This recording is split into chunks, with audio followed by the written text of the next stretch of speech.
तो बच्चों the question says that a force of 10 Newton is applied on an object of mass 2 kg placed on a rough surface having coefficient of friction equal 0.2. Work done by applied force in 4 seconds is. And the options are 120 joule, 240 joule, 250 joule and 100 joule. ठीक है, तो इसका लिखते हैं की concept. पहला work done by the force, तो W होता है F डॉट D। ठीक है, सेकंड यूज करेंगे हम यहाँ पे न्यूटन सेकंड लॉ। तो F इक्वल क्या होता है M इंटू ए, यहाँ पे F फोर्स है, एक्सीलरेशन है, यहाँ पे D डिस्प्लेसमेंट था, W वर्क है, F फोर्स है। ठीक है, थर्ड यूज करेंगे टू फाइंड डिस्प्लेसमेंट, D हो जाए U T plus half A T square. ठीक है, तो देखिएगा पहले इसको बनाते हैं डायग्राम। अगर इसको ब्लॉक को बनाए यहाँ पे, तो देखिए ब्लॉक कुछ इस तरह से दिखने वाला है। नीचे इसका वेट mg लगेगा, ये ऊपर एक नॉर्मल फोर्स लगेगा ग्राउंड से इस ब्लॉक पे, पीछे एक लगेगा फ्रिक्शन फोर्स इस तरह से, और यहाँ पे है अप्लाइड फोर्स F। ठीक है, तो देखिएगा अगर फोर्स को बैलेंस करें, देखिए ब्लॉक y में नहीं जा रहा है, केवल x में मूव कर रहा है, इधर x a से मूव कर रहा है ब्लॉक। ठीक है, तो n इक्वल्स क्या बन जाएगा mg, और इधर क्या हो गया फ्रिक्शन फोर्स होता है mu into N, mu into N. ठीक है, तो F निकाल लेते हैं।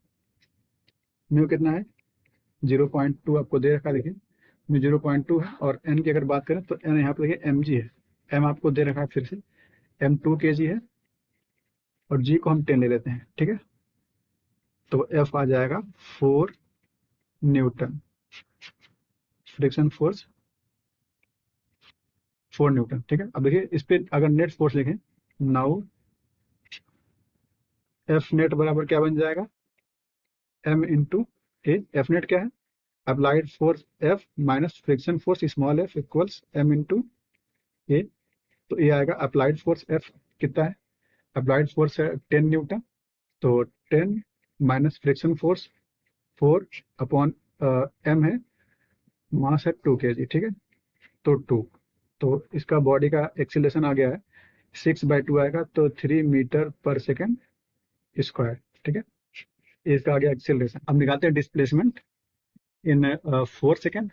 देखिएगा अब निकाल लेते हैं डिस्प्लेसमेंट इन 4 सेकेंड, तो क्या आ जाएगा डिस्प्लेसमेंट इन 4 सेकेंड, क्या आ जाएगा d इक्वल्स यू टी, मतलब जीरो, यू तो जीरो है, यू है इनिशियल वेलोसिटी जो जीरो है, plus half A T square, ये अभी निकाला हमने, ये कितना आया है 3 आ गया है, तो 3 इंटू टी स्क्वायर मतलब 4 का स्क्वायर, यहाँ 4 4 16 होगा, 16 को 2 से डिवाइड कर लेंगे तो 8 आएगा, 8 इंटू 3 कर देंगे तो डी आ गया है 24 मीटर। ठीक है, ये डिस्प्लेसमेंट आ गया है। अब आपसे पूछा है कि work done by applied force, केवल अप्लाइड फोर्स के बारे में बात कर रहा है। ठीक है, तो लिखते हैं work done by applied force in 4 second, क्या हो जाएगा ये W equals F dot D। Applied force कितना है 10 न्यूटन, और D डिस्प्लेसमेंट कितना हुआ है 24, तो वर्क डन आ गया है 240 जूल। तो आपका ऑप्शन है 240 जूल, ये आपका फाइनल आंसर है। अगर देखिए ऑप्शन मैच करें तो option B is correct. Okay, hope you understood it well, all the best.